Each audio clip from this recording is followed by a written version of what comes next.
Olá, seja bem-vindo ao podcast Suburbana e eu tenho uma pergunta pra você. Você teme a morte? Eu queria ter muita voz do David Jones agora.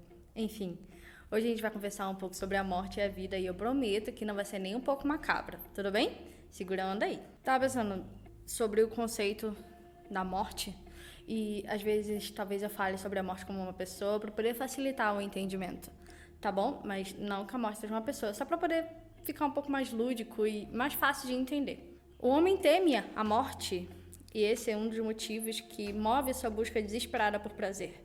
Quer a todo custo ir atrás de algo que lhe dê um significado, para se sentir vivo ou que pode ser, já que pode ser a sua última vez. Já parou para pensar que a morte, ela escandaliza a gente? A gente passa por diversas situações. A morte é um grande medo que a gente tem. E a gente investe muito na segurança pessoal, na segurança da sociedade. Quando a gente vai para algum lugar, a gente pensa na segurança. Quando a gente está em casa, a gente pensa na segurança. O homem teme a morte porque ela não é natural para o ser humano. O salário do pecado é a morte, como diz na Bíblia. Então, pra gente, a morte ela não é algo natural. É por isso que a gente evita. Por isso que o homem cria distrações para poder esquecer que a morte vai chegar. A morte vai chegar a qualquer momento. A morte ela está chegando. A morte se aproxima a cada momento, entendeu? Um aniversário que você comemora é menos um ano de vida. Não é mais um ano de vida, é menos um ano de vida e é mais um ano perto da morte, na verdade. O ser humano quer a todo custo evitar a morte e evitar pensar na morte. Todo o entretenimento, toda a tentativa de prazer, coisas aleatórias que a gente tenta ocupar a mente, tudo isso serve para poder distrair a gente da morte, porque ela é inevitável, quer você queira, quer não. Algumas pessoas pensam mais nisso, outras pensam menos, mas ela está sujeita a todos nós. Não adianta, seja rico ou pobre, inteligente ou burro, seja você quem for, você vai encontrar a morte. Fofo isso, né? Mas aí o que acontece, pensando a respeito da morte e de Jesus, eu cheguei à conclusão, posso estar errada, não sou dona da razão, de que um dos pontos que faz com que a gente tenha dificuldade de entender quem Jesus é entender que ele venceu a morte. Jesus venceu a morte. Entenda que a morte ela é como o nosso inimigo mortal. Trocadilho bom esse, né? Porque ela é inevitável, a morte vai chegar. Aí chega Jesus, fala um monte de coisa. Ele não só morre, como ele entrega a própria vida, ou seja, ele se voluntaria para enfrentar a morte e ele vence a morte. Entende? Entende o tamanho disso? Entende a magnitude disso? Jesus venceu a morte. Ele venceu o seu inimigo mortal. Então, se aquele a quem você deve entregar a sua vida venceu a morte, significa que já não há mais morte com que se preocupar. Você não precisa mais se preocupar com a morte. Ele venceu a morte. E por isso você pode ter uma vida plena, completa e integral. Em Mateus 11, verso 28 ao 30 diz, o próprio Jesus diz, no caso, venham a mim todos os que estão cansados e sobrecarregados, e eu darei descanso a vocês. Tomem sobre vocês o meu jugo e aprendam de mim, pois sou manso e humilde de coração. E vocês encontrarão descanso para as suas almas, pois o meu jugo é suave e o meu fardo é leve. Eu tinha dificuldade de entender essa passagem por um tempo, preciso confessar. Como assim entregar, sabe? Cada um tem a sua função na vida, né? Cada um tem o seu jugo, cada um tem o seu fardo. Aí Jesus fala para você entregar o seu fardo para ele, que o fardo dele, de Jesus, é leve. Como o fardo de Jesus é leve? Ele morreu, ele fez um monte de coisa. É muito difícil ser parecido igual a Jesus. É muito difícil ser parecido igual a Jesus. E aí fala que... Mas o que acontece quando você junta isso com a questão da morte? Qual é o nosso fardo? O nosso salário? Nosso salário é a morte, porque nós pecamos. Então quando Jesus fala, vem comigo você tem vida. É porque nele, ele venceu a morte. Então o salário que você deveria receber, você não recebe mais. Salário do pecado, no caso. Entende? Não tô falando que você vai ser imortal. Isso aqui vamos deixar pra outro papo. O que eu quero dizer é que ele tem vida completa, vida em abundância. E aquela sua preocupação do seu cronômetro contando, da morte chegando, ela já não é mais uma preocupação. Porque aquele que está com você, o Jesus, ele venceu a morte.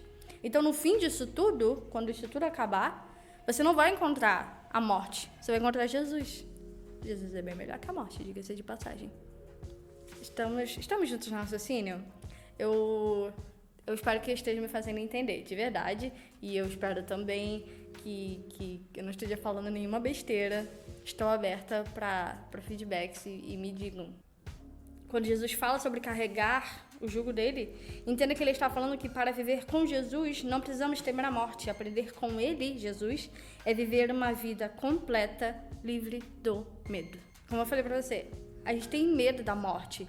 E às vezes, para evitar que esse medo apareça, a gente se distrai com várias coisas.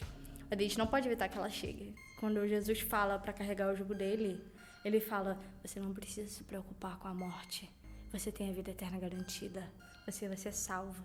Você tem algo muito melhor quando essa coisa corpórea acabar. Jesus está vivo. Ele venceu a morte. Jesus está vivo, sentado no mais alto trono, cheio de glória, com cicatrizes em seu corpo, contando os minutos para voltar. O homem deve deixar morrer a sua natureza de pecado para viver plenamente na natureza de Cristo.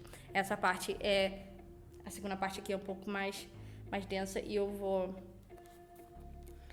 ler uma outra passagem aqui pra você. Porque se você faz a linha do raciocínio, ok, eu entreguei minha vida pra Jesus, significa que eu não preciso mais ter minha morte, mas eu também não posso continuar vivendo de qualquer maneira. Afinal de contas, a minha vida não é mais minha vida é agora de Cristo.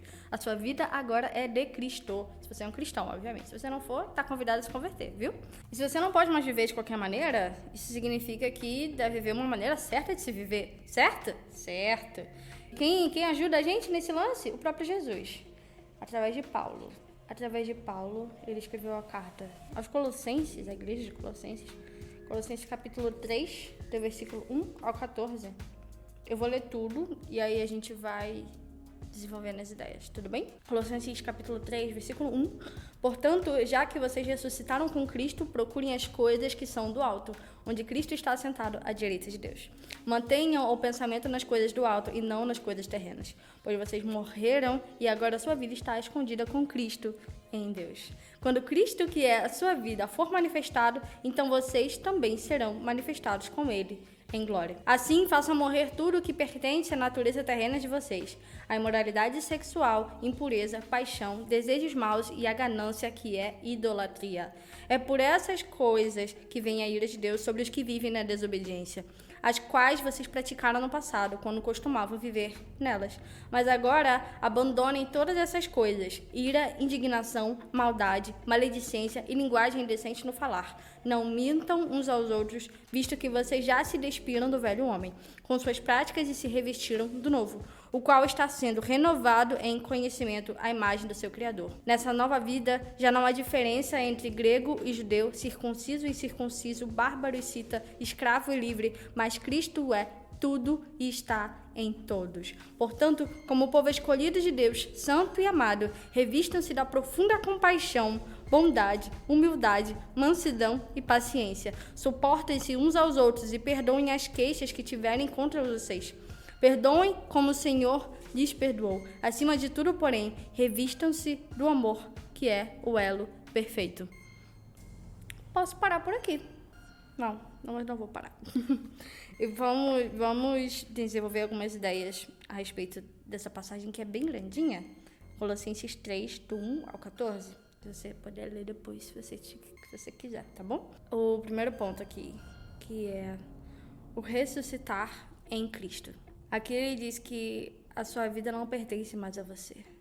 Você tem que abandonar a sua natureza de pecado, a sua natureza egoísta, sua natureza ególatra, de egolatria, no caso, a sua natureza que busca somente o próprio prazer, ao invés de se dedicar a Jesus. Porque ele morreu por você, para que você tivesse vida, e vida em abundância. Então, a sua vida, toda a sua vida, deve ser direcionada a Ele. Quando você reconhece que Jesus te salvou, te livrou da morte e entregou a vida eterna, tudo que você faz, não faz, pretende fazer, deve ser por Ele, com Ele e para Ele. O próximo ponto, pensamento nas coisas do alto.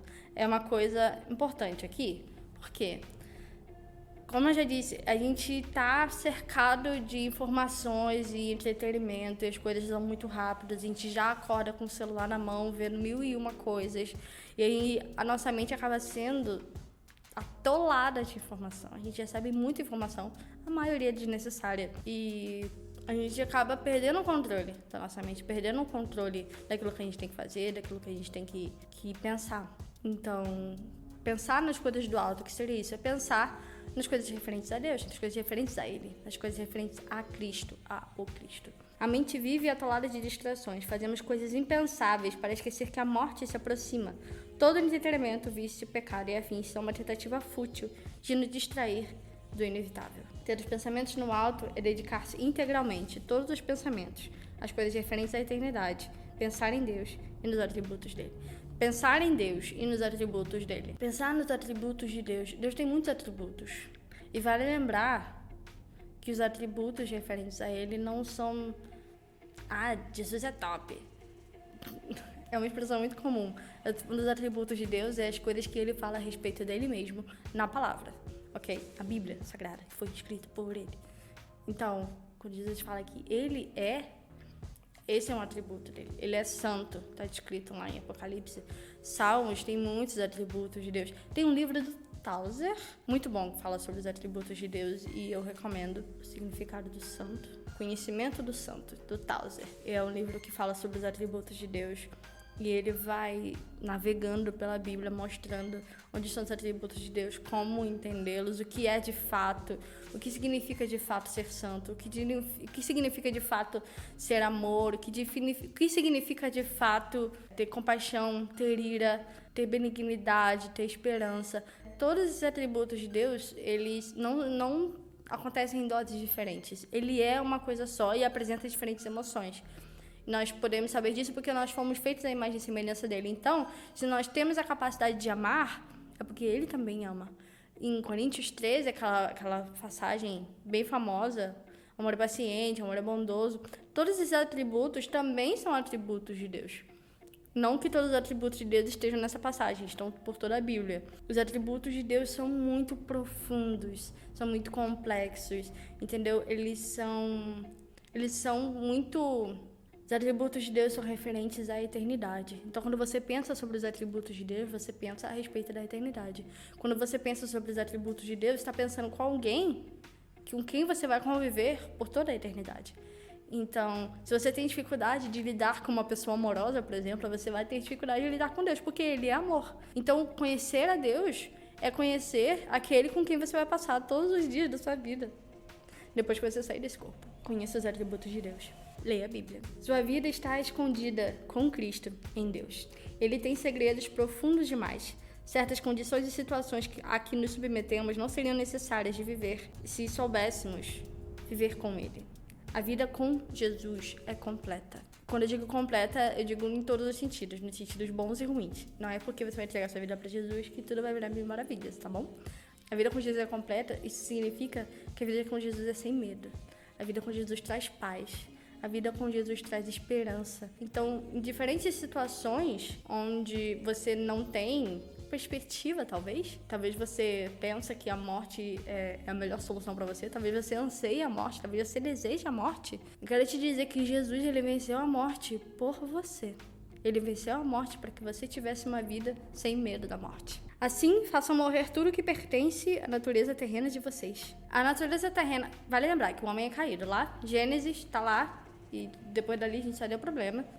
Vale lembrar que a nossa natureza, ela é repleta de erros, de falhas, de fracassos e de pecado. Então, tudo que remete à nossa natureza pecaminosa é aquilo que nos afasta de Deus. E para você não pode simplesmente se projetar em Deus, porque Deus está acima de você. Então, quando você pensa nos atributos de Deus, por exemplo, pensa que ele é superior a você. É aquilo que há de errado em você, é aquilo que precisa ser mudado, é aquilo que precisa morrer, é aquilo que precisa dar o fim. Nessa vida, não há diferença entre vocês. Somos iguais diante de Jesus, não há julgamentos, pois Ele é quem sabe a real identidade de seus filhos. Tem uma passagem em Apocalipse que fala que nós iremos receber uma pedra com o nosso nome, com um nome que ninguém nunca leu. E eu acho isso sensacional, porque eu amo o meu nome, o meu sobrenome também. E eu gosto do meu nome por conta do significado dele. É preciosa ou pequena, pequena preciosa. Não me lembro agora. Eu esqueci o significado do meu próprio nome, sim. Mas é algo perto disso, pequena preciosa. Eu gosto muito do significado desse nome, porque, né? Acho que ele se refere a mim.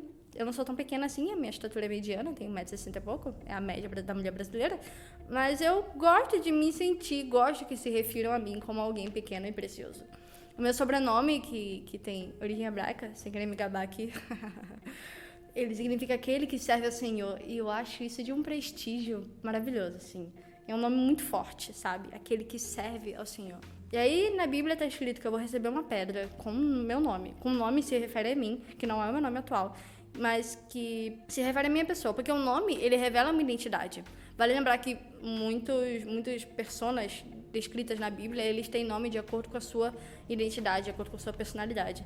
Entendeu? Abraão é o pai da fé, se não me falha a memória. Porque ele é como conhecido até hoje. Ele tá no hall dos heróis da fé de Hebreus 11. Entendeu? Então, o seu nome, ele se refere à sua pessoa. Culturalmente, nos dias de hoje, essa coisa de nome referente à identidade já não acontece tanto. Às vezes você escolhe um nome porque se acha bonita. Vulgo os Enzos e as Valentinas por aí. Ana é um nome bem comum, diga-se de passagem, mas ele é um nome que se refere à minha pessoa. É um nome que fala sobre a minha identidade. É um nome que fala sobre quem eu sou. Depois, quando tudo isso acabar, Jesus vai te entregar uma pedra com o seu nome, referente à sua identidade. Porque ele que sabe quem você é. Ele conhece você desde o princípio, de Efésios 1:4. Ele sabe quem nós somos. Ele sabe que nome se refere à nossa pessoa. Nessa nova vida já não há diferença entre nós, porque tudo que nós fazemos é referente a ele. Quando nós somos movidos pelo egoísmo, pela ganância, pelo pecado, a gente está entrando num vértice de ganância. Mas quando nós estamos vivendo para ele, a vida para ele é perfeita, porque ele é perfeito. Vão haver erros, sim, mas não é por causa disso que a gente vai desistir. O fim disso é maravilhoso, até porque não precisamos mais enfrentar a morte, não é mesmo? Portanto, como povo escolhido de Deus, santo e amado, revista-se da profunda compaixão, bondade, humildade, mansidão e paciência. Suportem-se uns aos outros e perdoem as queixas que tiverem uns contra os outros. Perdoem como o Senhor lhes perdoou. Acima de tudo, porém, revista-se do amor, que é o elo perfeito. Vou finalizar aqui para falar para você que a única maneira de amar alguém é conhecendo o amor dele. A única maneira de conhecer o amor dele é se aproximando dele, conhecendo os atributos dele. Eu quero te convidar a entregar sua vida para Jesus, colocar a mão no seu coração. Brincadeira. A menos que você tenha vontade de fazer isso, nesse caso faça. Tá bom? Eu vou finalizar aqui fazendo uma apanhada, dizendo que a vida com Jesus é plena. E plena não significa perfeita. Até porque o seu conceito de perfeição é diferente do conceito de perfeição que Deus tem para você. Talvez você esteja pensando em muito dinheiro, em uma viagem internacional, em muitos filhos, não sei, em morar sozinho no deserto. Eu não sei qual é o seu conceito de vida perfeita. Mas Deus sabe o conceito de vida perfeita para você mais do que você mesmo. Porque Ele te conhece acima dos seus erros, acima do seu egoísmo, acima das suas falhas. Entende? Quando você entrega a sua vida para Jesus, a sua vida não é mais sua. E essa é a melhor coisa que você pode fazer. A melhor decisão da sua vida é parar de viver para você mesmo e viver para Ele. Porque você não passa de um pecador que só vive para você mesmo e que vai fazer cagada e que vai morrer. Vai conhecer a morte, sim. Quando você encontra com Jesus, você encontra a vida eterna, encontra a vida completa. E quero te contar essa notícia. Existe saída, existe esperança, existe amor, existe compaixão, existe benignidade, existe tudo isso em Jesus e somente nele. Vale lembrar que você vai passar, sua natureza vai passar, sua carne vai morrer, você vai se dissolver, mas Jesus não vai, porque ele é eterno, ele é perfeito e ele não vai passar por nada disso. Então entrega a sua vida pra Jesus. Se você fez isso, você tá a fim de fazer de novo, entrega a sua vida pra Jesus, que é a melhor coisa que você pode fazer, tá bom? E é isto. Que Jesus te abençoe e que Ele possa te revelar o que é de fato uma vida completa, uma vida plena, uma vida sem enfrentar a morte. E é isto. Até.